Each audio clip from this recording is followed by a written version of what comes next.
मुख्यमंत्री लाडकी बहीण योजनेअंतर्गत झालाय आता एक धक्कादायक बदल। मुख्यमंत्री एकनाथ शिंदेंची माहिती। तर याच धर्तीवर सरकारने खूप त्या ठिकाणी अटी मर्यादा ज्या होत्या त्या आता बदलल्या आहेत, त्या जाणून घेणं खूप गरजेचं आहे। हे जर समजलं नाही तर कदाचित पैसे मुकावे लागू शकतात, कदाचित तुमची पात्रताही रद्द होऊ शकते। कागदपत्राच्या बाबतीत ही चूक जर झाली तर पैसे मिळायला अडचण येऊ शकते। राज्यातील महिलांना आता टेन्शन येत आहे। मुख्यमंत्री माझी लाडकी बहीण योजनेअंतर्गत महिलांना 1,500 रुपये म्हणजेच वर्षाला 18,000 रुपये देण्याची एक योजनेची घोषणा झाली। महिलांमध्ये आनंद आहे आणि ज्याची अर्ज भरण्याची तारीख 1 जुलैपासून सुरू झाली।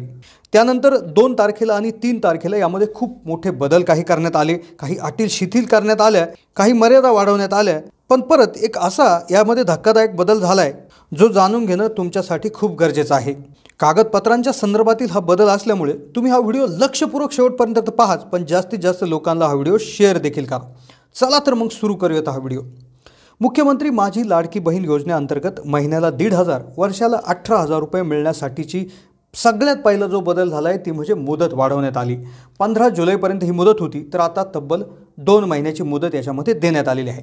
सगळ्यात मोठी आनंदाची बातमी आपण एकदा जाणून घेऊयात आणि काही जे कडक त्यामध्ये काही बदल झाले ते एकदा आपण जाणून घेऊयात। पण तत्पूर्वी एक सगळ्यात महत्त्वाचा बदल असा झाला आहे की उदाहरणार्थ तुम्ही केव्हाही हा जरी फॉर्म भरला या मुदतीमध्ये तर तुम्हाला मिळणारे पैसे हे 1 जुलैपासून म्हणजे जुलै महिना तुमचा त्या ठिकाणी ग्राह्य धरला जाणार आहे। म्हणजे तुम्ही फॉर्म भरण्याच्या शेवटी जरी त्या ठिकाणी मुदतीला जरी भरला तरी सर्व महिलांना म्हणजे पहिल्या दिवशी भरणाऱ्या महिलांना जितके पैसे मिळणार तितकेच तुम्हालाही मिळणार। यामध्ये आता खूप आनंदाचं वातावरण झालेलं आहे। पण त्यातच कागदपत्रांसाठी जी त्या ठिकाणी धांदल उडत आहे, त्या ठिकाणी जी कागदपत्र आहे ती काढण्यासाठी खूप गर्दी होत आहे।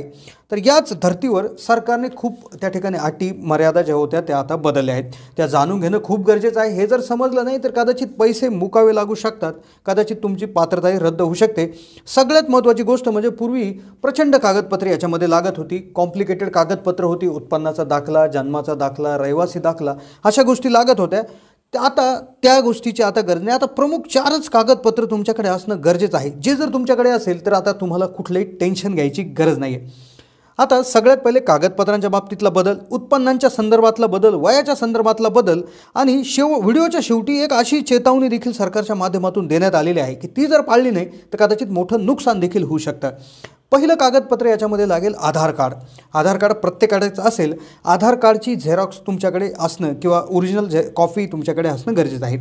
दुसरं कागदपत्र तुमचा 15 वर्षापूर्वीचा पुरावा, म्हणजे तुम्ही राहता तुमचा रहिवासचा पुरावा त्या ठिकाणी पाहिजे। महाराष्ट्राचे तुम्ही त्या ठिकाणी रहिवासी आहेत याचा 15 वर्षापूर्वीचा पुरावा।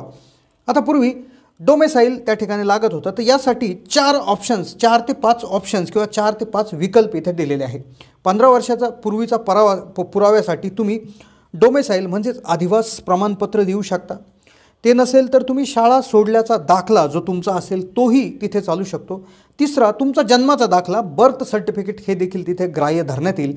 आणि पुढचं म्हणजे मतदान कार्ड, तुम्ही कुठल्याही महाराष्ट्राच्या कुठल्याही वॉर्डमध्ये किंवा कुठल्याही त्या ठिकाणी मतदान कार्ड जर तुमचं असेल तर तेही तिथे ग्राह्य धरलेले। आणि हे कुठलंही जरी नसेल तर सगळ्यात मोठी आनंदाची बातमी असेल की जे तुमच्याकडे रेशन कार्ड आहे, 15 वर्षापूर्वीचं रेशन कार्ड जरी तुमच्याकडे असेल तर ते तुमच्यासाठी रहिवासाचा पुरावा म्हणून ग्राह्य धरण्यात येईल। खूप मोठी आनंदाची बातमी। जर रेशन कार्ड असेल किंवा मतदान कार्ड, शाळा सोडल्याचा जन्माचा दाखला असेल तर डोमेसाईल काढण्यासाठी धांदल उडण्यास काही अर्थ नाही, कुठेही जाण्याची आता गरज नाही। तिसरा सगळ्यात महत्त्वाची गोष्ट जी होती, जी धांदल लोकांची उडाली होती ती म्हणजे उत्पन्नाचा दाखला काढण्यासाठी ती एक फार मोठी अट शिथिल करण्यात आलेली आहे। आता उत्पन्नाच्या दाखल्याऐवजी तुमच्याकडे जर पिवळं किंवा केशरी रेशन कार्ड असेल तर तुम्हाला उत्पन्नाचा दाखला देण्याची आता गरज नाही, पिवळं किंवा केशरी रेशन कार्ड। आता अर्ज भरण्याच्या बाबतीत देखील एक खूप मोठा बदल झालेला आहे, तो व्हिडिओमध्ये आपण शेवटी जाणूनच घेऊ। पण त्याआधी 4थं कागदपत्र आहे हमीपत्र। यामध्ये एक हमीपत्र तुम्हाला देणं फार गरजेचं असणार आहे। आता त्यानंतर एक सरकारमार्फत एक प्रचंड मोठी चेतावणी 3 तारखेला 3 जुलैला त्या ठिकाणी देण्यात आलेली आहे, जी जर तुम्ही पाळली नाही तर तुमचं नुकसान त्यामध्ये होऊ शकतं। आता सगळ्यात पहिलं वयाची मर्यादा घटवण्यात आली। 21 ते 60 वयोगटाच्या महिला यासाठी पात्र होत्या, आता ते वय 65 वर्षापर्यंत केलं। म्हणजे 21 वर्षापासून तर 65 वयोवर्षाच्या महिला यासाठी आता पात्र असणार आहे। पूर्वी 5 एकर क्षेत्र जर तुमच्या नावावर असेल तर तुम्ही याला पात्र नव्हता, पण आता ती अट काढून टाकण्यात आलेली आहे. पण एक अट ही अजून आहे, ती म्हणजे 2.5 लाखाचं उत्पन्न त्याच्या आतमध्येच तुमचं असणं गरजेचं आहे. त्यानंतर बाहेरच्या राज्यातील काही महिला आहेत, त्यांच्यासाठी जर त्यांनी काय करायचं आहे, जर त्यांनी महाराष्ट्रातील पुरुषाशी लग्न केलेलं असेल तर त्या पुरुषाचे जे काही कागदपत्र आहेत, म्हणजेच रहिवासी दाखला असेल किंवा त्याचं जन्म बर्थ सर्टिफिकेट असेल तर हे त्या ठिकाणी ग्राह्य धरले जाईल. सगळ्यात महत्त्वाची गोष्ट म्हणजे महिलेचं स्वतःचं बँक खातं असणं इथे अनिवार्य आहे. अर्ज भरण्यासाठी महिला स्वतः उपस्थित असणं गरजेचं आहे. एक ऑनलाईन ॲप आलं आहे, नारी शक्ती ॲप, तर त्या ॲपच्या माध्यमातून देखील तुम्ही आता अर्ज भरू शकता. एक मोठी चेतावणी अशी देण्यात आलेली आहे की हा अर्ज भरण्याची संपूर्ण प्रक्रिया विनामूल्य आहे.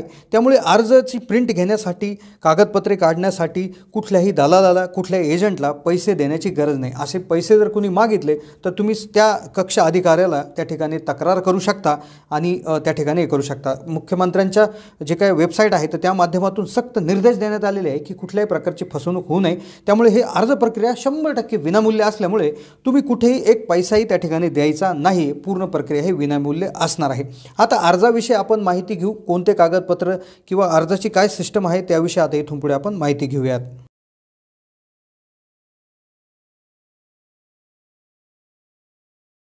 इथे तुम्ही पाहू शकता मुख्यमंत्री माझी लाडकी बहीण योजनेचा अर्ज आहे. आपण डाउनलोड केलेला आहे, याची लिंक देखील व्हिडिओच्या डिस्क्रिप्शनमध्ये मिळेल. अर्ज कसा भरायचा एकदा पाहून घेऊयात. याला कुठली कागदपत्र लागतात आणि हा कुठे जाऊन जमा करायचा हे आपण जाणून घेतोय. खूप महत्त्वाच्या भागाकडे आता आपण वळलेलो आहे. आता इथे पहिलं आहे महिलेचं पूर्ण नाव. इथे महिलेचं पूर्ण नाव त्या ठिकाणी लिहायचं आहे. मग आता महिलेचं लग्नापूर्वीचं नाव म्हणजे तिचं माहेरचं नाव, म्हणजे यामध्ये तिचं नाव, तिच्या वडिलाचं नाव आणि आडनाव. त्यानंतर महिलेचं लग्नानंतरचं नाव म्हणजेच महिलेचं नाव, तिच्या नवऱ्याचं नाव आणि नवऱ्याचं आडनाव, म्हणजे अशा पद्धतीनं दोन्ही नावं इथं हे करणं गरजेचं आहे. त्यानंतर जन्माचा दिनांक, तो अशा दिनांक, महिना आणि वर्ष असं लिहायचं आहे. उदाहरणार्थ 1 जानेवारी 1995ला जर कोणाचा जन्म झाला असेल तर त्यांनी 01/01/1995 असं लिहायचं आहे. अर्जदाराचा पूर्ण पत्ता, इथे डिटेल पत्ता लिहिणं गरजेचं आहे. पिनकोड सहित इथे पत्ता लिहायचा आहे. जन्माचं ठिकाण, जन्माच्या ठिकाणामध्ये जिल्हा, गाव, शहर, ग्रामपंचायत, नगरपंचायत, नगरपालिका, पिनकोड. त्याचबरोबर इथे मोबाईल क्रमांक, आधार क्रमांक, आधार असणं खूप गरजेचं आहे.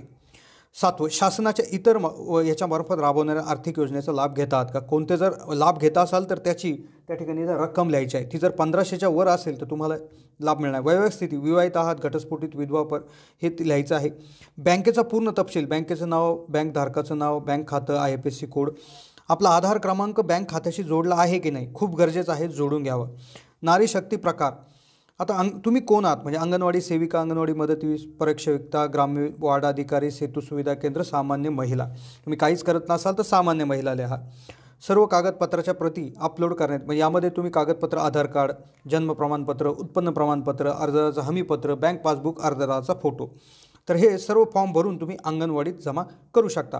हमीपत्र, प्रत्येक गोष्टी इथं टिक करायचं आहे. म्हणजे माझ्या कुटुंबाचं एकत्रित वार्षिक उत्पन्न 2.5 लाखापेक्षा अधिक नाही, टिक. सदस्य आयकरदाता नाही, टिक. मी माझ्या, म्हणजे या सर्व गोष्टींवर टिक करायचं आहे, जेणेकरून तुम्ही स्वतः असं घोषित करणार आहे. मग आता साधारणपणे तुमचं जे काय आहे EKYC च्या द्वारे त्या ठिकाणी तुम्हाला मेसेज येईल, तर OTPद्वारे तुम्ही त्या ठिकाणी स्वाक्षरी होऊ शकेल.